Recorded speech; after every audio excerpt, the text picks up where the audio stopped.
नाज़रीन, इजराइल ने ये जो बिहेवियर रखा हुआ है कि वो एक के बाद एक मुल्क के ऊपर अटैक कर रहा है, बहरहाल ये एक ऐसी पॉलिसी है जो डिजास्टर्स वेस्टर्न वर्ल्ड ऑर्डर के लिए जो है वो लेकर आ रही है। और इस चीज ने जो है वो मुल्कों को खबरदार किया है, चुकन्ना किया है, और अब उसके जो नतायज हैं वो बहरहाल नजर आ रहे हैं, और जो वेस्टर्न वर्ल्ड ऑर्डर है वो इससे डैमेज हो रहा है। आज बहुत बड़ी खबर सामने आ रही है, हिस्टोरिक खबर है, और ये हिस्टोरिक खबर जो है वो मिस्र से सामने आ रही है। मिस्र ने अनाउंस किया है कि वो ब्रिक्स की जो लोकल करेंसीज हैं, यानी ब्रिक्स नेशंस की जो करेंसीज हैं, वो डॉलर की बजाय वो इस्तेमाल करने के लिए इस वक्त तैयार है। और स्विस कैनाल से जो शिपिंग है उसमें डॉलर्स में फीस जो है वो ली जाती है, तो डॉलर्स की बजाय जो लोकल करेंसीज हैं वो इस्तेमाल करने के वो तैयार है। यानी ये वो प्रैक्टिकल स्टेप्स हैं जो न्यू वर्ल्ड ऑर्डर की तरफ जब लेकर जा रहे हैं। और जो डी डॉलराइजेशन है ये सबसे बड़ा इकदाम है, यानी डॉलर उनके ऑर्डर का सबसे बड़ा। देखिए, मिलिटरीली तो वो यूक्रेन में हारे हैं, मिलिटरीली तो वो बाकी बहुत सारी जगहों पर हारे हैं। इस वक्त जो उनका गलबा है और सबसे बड़ी एक वजह है वो डॉलर है ना। डॉलर वो सिंबल है कि जो उनके गलबे को कायम रखे हुए है। और इस वक्त देखिए कि अमेरिका जो है वो हर मुल्क को तो इन्वेड नहीं कर सकता है, हर मुल्क को तो इन्वेड, तो ऐसे ही मुल्क जो है वो मजबूर हैं बात मानने के लिए। तो डॉलर ही तो सबसे बड़ी चीज है।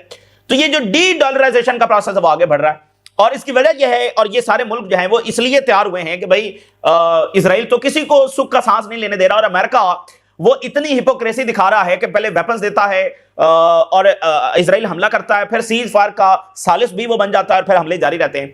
तो इस चीज ने सबको, और फिर जो फलस्तीनियों के साथ हो रहा है। इधर सीरिया के अंदर जो रशियन मूवमेंट्स हैं वो देखी जा रही हैं। सीरिया में जो हमले शुरू हो गए हैं, तो रशियन मूवमेंट्स उनकी बेसिस के ऊपर देखी जा रही है। ईरान और पाकिस्तान में इकोनॉमिक जो कॉपरेशन है वो बढ़ाने पर बातचीत हो रही है। लैटिन अमेरिका के हवाले से एक कंप्रीहेंसिव रिपोर्ट आपके साथ शेयर करेंगे कि वेनेजुएला सिर्फ अमेरिका का टारगेट नहीं है। ताजा तरीन अमेरिकन रिपोर्ट्स के मुताबिक पूरा जो रीजन है ये सब अमेरिका का टारगेट है, और हर मुल्क में रिजीम चेंज होगा। यानी वो रिजीम जो अमेरिका की बात नहीं मानेगी, अमेरिकन डिमांड्स को नहीं मानेगी, उसको अब हटना होगा। किसी को इलेक्शन के जरिए हटाया जाएगा, किसी को फौजी बगावत के जरिए, किसी को और तरीके से किसी पर सैंक्शंस लगाकर। तो हर मुल्क में रिजीम चेंज है वो होने जा रहा है। वेनेजुएला पहला उनका निशाना है, वो इसलिए कि ज़ाहिर एक बड़ा कंट्री है, और फिर यहां पर ट्रिलियंस ऑफ डॉलर्स के रिसोर्सेज भी हैं। और फिर एक और वजह भी है कि वेनेजुएला के पास जो ऑयल है, मिसाल के तौर पर क्यूबा है, तो क्यूबा को वेनेजुएला ऑयल देता है। वेनेजुएला में रिजीम चेंज हो जाएगा तो क्यूबा को ऑयल नहीं मिलेगा, तो इसे क्यूबा की पोजीशन और ज्यादा कमजोर हो जाएगी। तो इसलिए वेनेजुएला उनका पहला निशाना है, लेकिन वेनेजुएला आखिरी नहीं है, और बहुत सारे मुल्क उनके निशाने के ऊपर हैं। तो ये कंप्रीहेंसिव रिपोर्ट भी आपके साथ शेयर करेंगे। सबसे पहले जो मिस्र से न्यूज ऑफ द सेंचुरी सामने आ रही है वो ये है कि उन्होंने कहा कि हम लोकल करेंसीज इस्तेमाल करने के लिए तैयार हैं इंस्टेड ऑफ डॉलर। देखिए, पहले मिस्र ने, ये अभी एक साल के हमारे सामने जो इवेंट्स हुए, पहले मिस्र ने अनाउंस किया कि हम अमेरिकन जेट्स नहीं लेंगे, हम चाइनीज जेट्स जो है वो लेंगे। फिर उन्होंने चाइना के साथ ड्रिल्स की, फिर वो जो है वो ब्रिक्स का मेंबर बन गए। फिर चाइना के प्राइम मिनिस्टर ने मिस्र का दौरा किया, फिर मिस्र के प्रेसिडेंट जब वो चाइना गए, और फिर रिसेंटली अभी ये 2 हफ्ते 10 दिन कबल की बात है कि रशिया ने न्यूक्लियर टेक्नोलॉजी मिस्र को दी।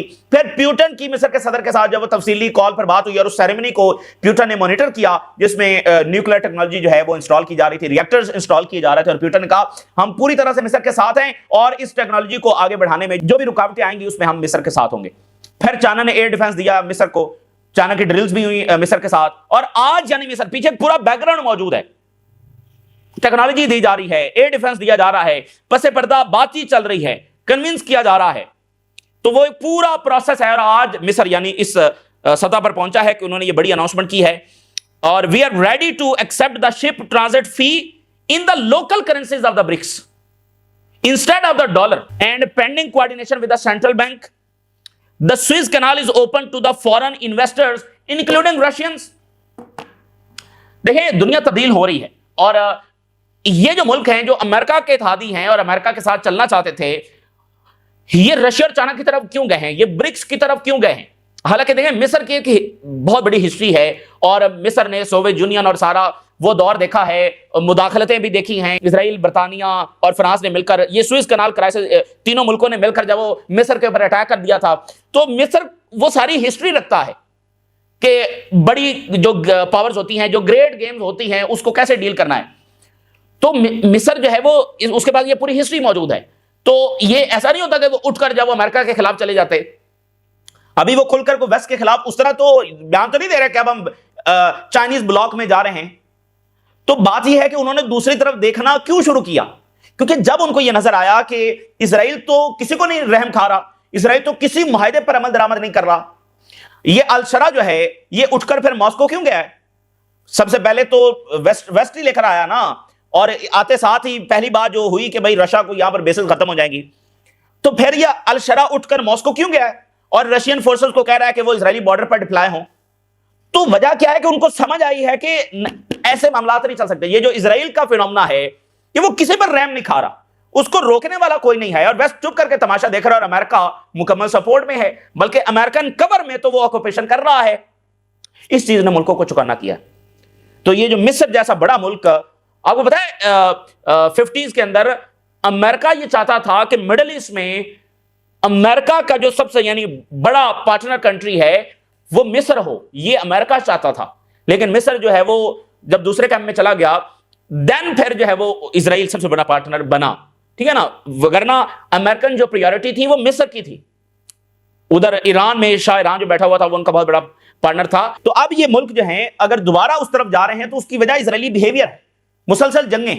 ये क्या तरीकाकार होता है? मतलब हर मुल्क को बस बॉम्बिंग करनी है, और बॉम्बिंग क्या, सिविलियंस मारे जा रहे हैं, मारे, रोजाना खबर आ रही है इतने फलस्तीनी मारे गए, इतने लेबनीज मारे गए, इतने शाम के लोग मारे गए, साथ समुद्र धमका रहा है कि हम सिनाई भी लेंगे, कोई टाइम्स ऑफ इजराइल लिख रहा है कि जॉर्डन भी हमारा है। तो ये जो बिहेवियर है ना, इसने वेस्ट को बहुत ज्यादा, अब देखिए सीरिया में स्टेबिलिटी होगी तो वेस्ट का फायदा है कि रेफ्यूजीज वापस आएंगे, और सीरिया की स्टेबिलिटी में सबसे बड़ी रुकावट क्या है? इजराइल।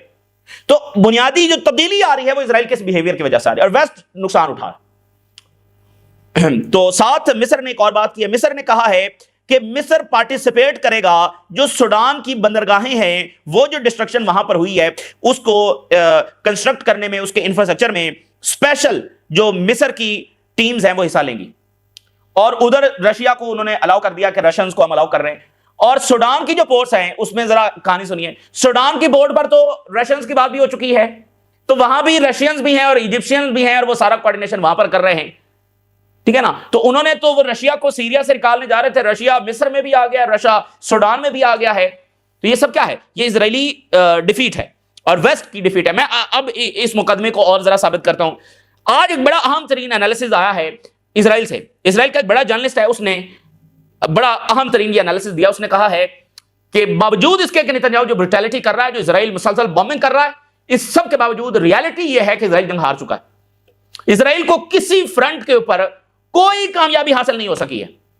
ये वहां का एनालिसिस, रियलिटी आपके सामने रख रहा हूं, इसलिए ये बदमस्त हाथी की तरह कभी इधर टकरे मार रहा है, कभी उधर टकरे मार रहा है, कभी इधर बमबारी कर रहा है। आपको क्या लगता है ये लेबनान पर जो बॉम्बिंग कर रहा है इससे हिजबुल्लाह खत्म हो जाएगी? एक साथ जो बॉम्बिंग कर रहे हैं क्या खत्म होगी हिजबुल्लाह?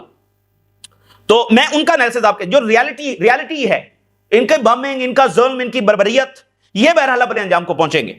इजरायली जर्नलिस्ट एडमिट्स कि नेतन्याहू की जो जंगें हैं have left Israel strategically defeated and weakened। Netanyahu की जंगों ने इजराइल को डिफीट किया है, इजराइल हारा है, स्ट्रेटेजिक डिफीट हुई है और इजराइल कमजोर हुआ है। अच्छा जी, स्ट्रेटेजिक लॉसेस हमें हुए हैं डिप्लोमेटिक फ्रंट के ऊपर भी और मिलिट्री फ्रंट, दोनों फ्रंट्स के ऊपर जब हमें लॉसेस हुए हैं। अमेरिका का जो फेवरेट बचा है इजराइल, कभी इसका पूरा गलबा था, लेकिन आज इसकी जो इंटरनेशनल स्टैंडिंग है वो स्लिप अवे कर रही है। और इवन रीजन के अंदर अगर हम देखें तो सऊदी अरेबिया अमेरिका का प्रेफर्ड पार्टनर बनकर जब वो सामने आ रहा है, यानी अब अमेरिका उधर ज्यादा उनको तरजीह दे रहा है। अच्छा, नेतन्याहू फेल हो चुका है ईरानियन फ्रंट के ऊपर भी। मकसद यह था कि ईरान का जो रीजन में इन्फ्लुएंस है उसको खत्म करना है, ईरान को कमजोर करना है, तबाह करना है। लेकिन नेतन्याहू ने जंग मुसल्लत की, जंग लॉन्च की, इतनी बड़ी बदमाशी थी, सारे इंटरनेशनल रूल्स तोड़ दिए गए। इस सब के बावजूद वो ईरान को नहीं हरा सका, और ईरान का जो इन्फ्लुएंस है वो तो पहले से भी ज्यादा ग्रो कर रहा है रीजन के अंदर। और जो इस जंग के मकासद थे कि सो कॉल्ड जो एग्जिस्टेंशियल थ्रेट्स हैं, यानी न्यूक्लियर वो बना रहे हैं या उनके बैलिस्टिक मिसाइल्स हैं, उनको डिस्ट्रॉय करना है, ये दोनों चीजें इजराइल नहीं कर सका है। ईरान का न्यूक्लियर प्रोग्राम भी मौजूद है, ईरान का बैलिस्टिक मिसाइल प्रोग्राम पहले से भी ज्यादा बढ़ रहा है। और उन्होंने लिखा कि इवन अब तो ईरान ने यह भी अनाउंस कर दिया है कि अगर दोबारा हमारे पर हमला हुआ तो हम हजारों मिसाइल जो है वो इजराइल के ऊपर लॉन्च कर देंगे। किसी जंग में जहां पर इजराइल और अमेरिका ने अटैक किया हो, आप इराक, शाम, लिबिया, सो ऑन, ये सारे मिसाइलें देख लें, जहां पर भी अटैक किया है ईरान जैसी शिकस्त इनको कोई नहीं दे सका। यानी बैलिस्टिक मिसाइल प्रोग्राम भी मौजूद है, न्यूक्लियर प्रोग्राम भी मौजूद है, और पहले से बढ़कर ईरान को डिप्लोमेटिक फ्रंट्स के ऊपर कामयाबियां हासिल हो रही हैं। वेस्ट की सैंक्शंस आप देखिए कोई अब असर नहीं डाल रही उस तरह से। और दूसरी बात यह है कि ईरान ने तो कहा है अब हम हजारों मिसाइल फायर करेंगे, अब तो हम हजारों करेंगे, यानी इतनी बड़ी डिफीट उसको ईरानियन फ्रंट के ऊपर हुई है। अगर हम गजा और लेबनान की भी बात करें तो जो यहां पर गोल्स हैं वो भी पूरे नहीं हो सके। हमास गजा में मौजूद है, तो ये येलो लाइन, ये इधर हमारा कब्जा, ये सब भाई हमास अपने वेपन्स के साथ वहां पर मौजूद है। असल बात यह हमास सर्वाइव कर गई है, तो हमास मौजूद है, उधर हिजबुल्लाह मौजूद है, और अपना जो इंफ्रास्ट्रक्चर है और अपनी जो कैपेबिलिटीज है उनको रीबिल्ड कर रहे हैं, दोनों मौजूद हैं। देखिए मैंने आपको बताया कि ये कोई कन्वेंशनल आर्मीज नहीं होती हैं, ये गोरिल्ला फोर्सेस होती हैं, और जब ये जंग लड़ती हैं तो इसमें जो फतह का म्यार होता है वो इनका सर्वाइवल ही इनकी फतह होती है। तो दोनों पूरी ताकत के साथ इस वक्त मौजूद हैं, हिजबुल्लाह भी और हमास भी। तो इजराइल इजराइल जिनको दुश्मन कहता है वो पूरी तरह से अपनी पोजीशंस में मौजूद हैं, और तो इजराइल इस वक्त सबसे मुश्किल तरीन पोजीशन में है, इन अ ब्लीक प्लेस, यानी तारीख मुश्किल तरीन प्लेस के अंदर मौजूद है। और Netanyahu failed to defeat any of Israel's enemy, Israel यानी अपने किसी भी दुश्मन को हराने में नाकाम हो चुका है। दे ऑल रिमेन, वो मौजूद हैं। और ये जो टोटल विक्ट्री का नारा था, Netanyahu has delivered a strategic defeat to Israel, वो टोटल विक्ट्री तो वैसे ही हवा में तहलील हो गई है, एक स्ट्रेटेजिक डिफीट इजराइल को हो चुकी है। तो ये है वो रियलिटी, बावजूद इसके कि इजराइल के क्या मजालिम हैं और वो जारी हैं, और मजीद क्या प्लान्स हैं, वो सारी चीजें अपनी जगह पर मौजूद है। असल चीज ये है कि रीजन ने मुकम्मल अलाउ किया, चाहते ना चाहते हुए बिल्कुल खामोशी इख्तियार की रखी, ब्रूटल तरीन फोर्स इस्तेमाल की गई, नस्ल कुशी तक करके देख ली गई, इस सब के बावजूद डिफीट हो चुकी है। तो मैं आपको बताऊं, देखें ईरान है ना, अब उनके खुद लोग लिख रहे हैं, ट्रंप और नेतन्याहू ने जितना मर्जी मिठाइयां तकसीम की, हम जीत गए, हम जीत गए। असल बात यह है कि वो हार चुके हैं। तो इस हार के असरात हैं, देखिए ना, रीजन के कंट्रीज और बोल्ड होकर, अब मिस्र ने इतना बड़ा स्टांस ले लिया है, ईरान अपने रिलेशंस और ज्यादा बोल्ड तरीके से बढ़ा रहा है, ईरान अब पाकिस्तान, ईरान मिस्र, ईरान टर्की। तो असल बात यह कि उसको डिफीट हो चुकी है, और इस डिफीट के असरात हैं, ठीक है ना। जब डिफीट हो जाती है तो अपनी चीजें फिर मनवाई नहीं जा सकी हैं। तो यही चीज आप हमास के ऊपर अप्लाई करें, यही चीज आप हिजबुल्लाह के ऊपर अप्लाई करें। देखें वो ऐसी फोर्सेस हैं जो जीती हुई हैं, ईरान जीता हुआ है, अब इजराइल उन पर वो कंडीशंस इंपोज करना चाहता है जो उनको डिफीट में तब्दील कर दे, तो ये पॉसिबल नहीं है। ये तो वो चीजें थी जो इजराइल ने जंग के जरिए अचीव करने की कोशिश की और वो नहीं हुई। अब वो बाकी डिफरेंट टूल्स, कभी लेबनीज गवर्नमेंट को इस्तेमाल करके, कभी कुछ इस्तेमाल करके वो इनको हराना चाहता है, तो ये ऐसा होगा नहीं।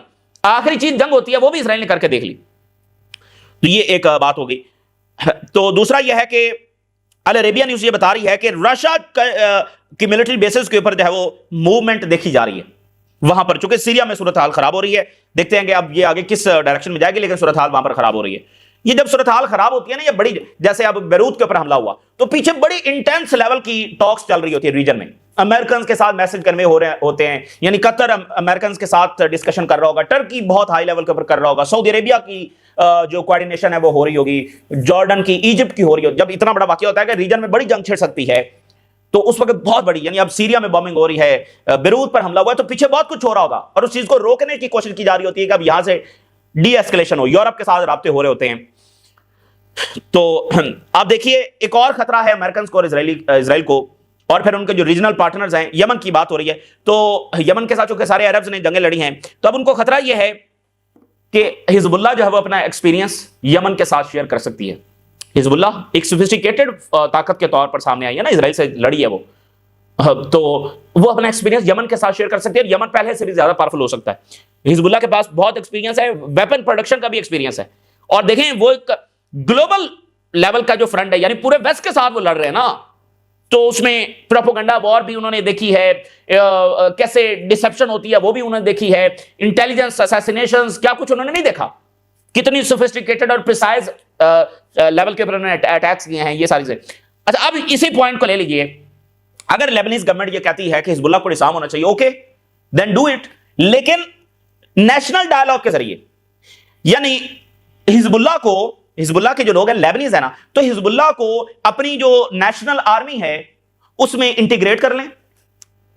भाई सारी दुनिया में यही होता है, आप हिजबुल्लाह को अगर आप समझते हैं कि उनके पास वेपन्स नहीं होने चाहिए तो उनको अपनी नेशनल आर्मी में इंटीग्रेट करें, और इससे लेबनान की जो ताकत है और बढ़ेगी। और हिजबुल्लाह के पास जो ताकत है वो तो लेबनीज आर्मी के पास भी नहीं है, हिजबुल्लाह के पास जो वेपन्स हैं, हिजबुल्लाह के पास जो इंटेलिजेंस सलाहियत है, हिजबुल्लाह के पास जो ड्रोन है, हिजबुल्लाह के पास जो एक्सपीरियंस है इस जंग का, इजराइल से लड़ने का, वो तो लेबनीज आर्मी के पास भी नहीं है। तो हिजबुल्लाह को इंटीग्रेट कर लें। कितनी मैं कॉमन सेंस वाली बात बता रहा हूं, कोई कंप्लेक्सिटी नहीं इसमें। हिजबुल्लाह लेबनीज लोगों की एक जमात है जो उस वक्त वजूद में आई थी जब इजराइल लेबनान के ऊपर कब्जा कर चुका था। तो अब आप चाहते हैं कि आप उनके पास वेपन्स नहीं होने चाहिए, ओके, फिर उनको अपनी फौज में इंटीग्रेट कर लें, आप उनको कौमी इदारे में ले आए, ठीक है ना। तो ताकि लेबनान की जो सुवेरेनिटी है उस पर भी आंच ना आए, और बल्कि हिजबुल्लाह के तजुर्बा से फायदा उठाए, बल्कि इससे बढ़कर तो अरब आर्मीज को हिजबुल्लाह के एक्सपीरियंस से फायदा उठाना चाहिए। अभी इजराइल में सेमिनार हुआ है ना, जिसमें वो पूरे वेस्टर्न मुल्कों को बुला रहे हैं कि हम अपने तजर्बात आपके साथ शेयर करेंगे।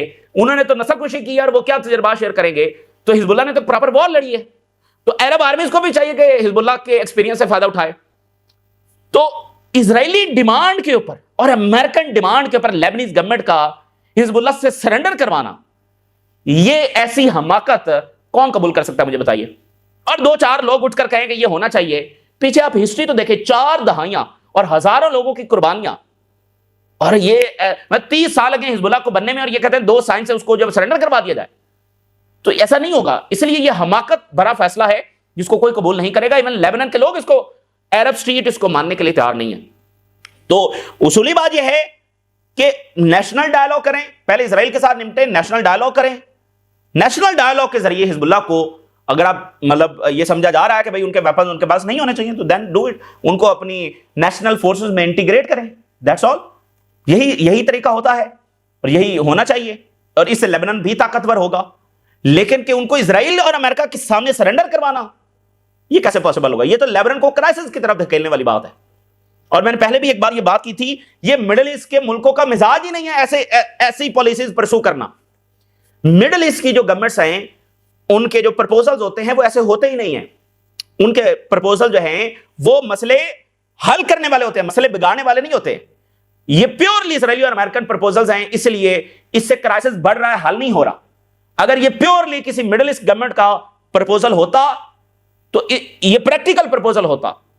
मिडिल ईस्ट की गवर्नमेंट इस तरह से बिहेव करती नहीं है जैसे लेबनीज गवर्नमेंट कर रही है और इस प्रपोजल को आगे बढ़ा रही। उनके जो प्रपोजल होते हैं बड़े लॉजिकल होते हैं, समझ में आने वाले होते हैं, उसमें थोड़ा बहुत रद्द-बदल जब किया जा सकता है। ये हमेशा इजराइल और अमेरिका का तरीकाकार है जो जिसकी शुरुआत ही सरेंडर से होती है। तो लेबनीज गवर्नमेंट को जरा सा सोचना चाहिए। अच्छा जी, अली लरजानी ने कहा है कि हमारी बड़ी ज़बरदस्त टॉक्स रही हैं पाकिस्तान के साथ, और इकोनॉमिक जो बैरियर्स हैं उसको ख़त्म करने के ऊपर डिस्कशन हमारी हुई है, और हम ये चाहते हैं कि प्रैक्टिकल स्टेप्स जो है वो लिए जाएं, जो लिमिटेशंस हैं दोनों मुल्कों के दरमियान उसको ख़त्म किया जाए, और एक्शन अब दरकार है कि हम इसको, ये जो बैरियर्स हैं इसको ख़त्म कर सकते हैं। तो अगर इकोनॉमिक रिलेशंस पाकिस्तान में ईरान में ज़ाहिर है और फिर मिलिट्री ये आगे बढ़ते हैं तो दोनों मुल्कों के लिए अच्छा है। और इजरायली डिफेंस मिनिस्टर ने कहा है कि हम large scale military attack unavoidable हो जाएगा अगर हिजबुल्लाह डिसआर्म हुई। ये फिर एक नई धमकी है, लार्ज स्केल अटैक अनअवॉइडेबल है, ये होने जा रहा है, हिजबुल्लाह फौरी डिसआर्म हो जाए, और खासकर दिसंबर की डेडलाइन से पहले। और उधर जो वेनेजुएला के हवाले से खबर है, जॉन मेयरशेमर का एनालिसिस मैं आपके सामने रखने जा रहा हूं, जिन्होंने 2007 में इजरायली लॉबी के ऊपर बुक लिखी थी, जब इसराइल के बारे में कोई बोल भी नहीं सकता था। बड़े जबरदस्त थिंक टैंक है, और उन्होंने लिखा है कि Caribbean in US cross hairs the Trump doctrine at work, यानी क्रॉस हेयर से मुराद यह है कि सब निशाने के ऊपर है, सद अल्फाज में यह कहिए।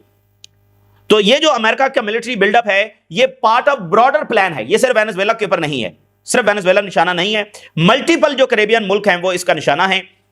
तो वो मुल्क जो अनफेवरेबल हैं टुवर्ड वाशिंगटन, जो अमेरिका की डिमांड्स मानने के लिए तैयार नहीं है, वो सब निशाने के ऊपर हैं। मुकम्मल तौर पर रीशेप किया जाएगा रीजनल पॉलिटिक्स को, और उसको इन लाइन किया जाएगा विद अमेरिकन इंटरेस्ट, यानी सब अमेरिकन मफादात के तहत काम करेंगे।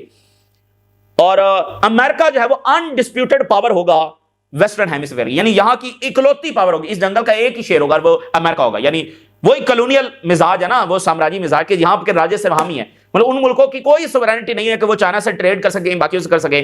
भाई चाइना ने कौन सा आकर यहां पर बेसिस बना लिए हैं, अमेरिका के तो सैकड़ों अड्डे पूरी दुनिया में फैले हुए हैं।